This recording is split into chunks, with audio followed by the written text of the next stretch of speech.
I actually think there is a bit of a fragility in the SNP position within this poll, actually, because their list vote is actually down at 28, which is pretty low for the SNP. It shows that they're quite reliant on first past the post, giving them a lot of constituency wins. Now, when you look into the tables that produced, it's actually really close in some of the most populous areas. So, for example, in Glasgow, the SNP are neck and neck with Labour on this polling, with Reform on a couple of points behind.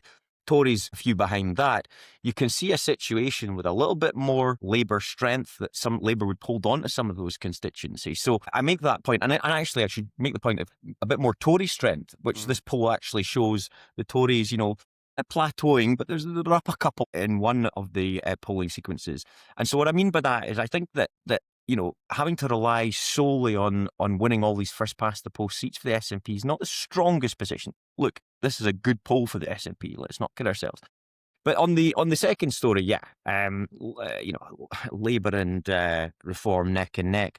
The other question that we issued in this was, how does the performance of UK Labour impact your views on Scottish Labour? And basically 47% are saying it makes us less likely to vote for Labour. So really, UK Labour is that noose around the Scottish Labour neck, which we've discussed at length on this podcast. So I think that's something that, Anas Sarwar was trying very hard to get out. And I was thinking about, how does he position himself at this election?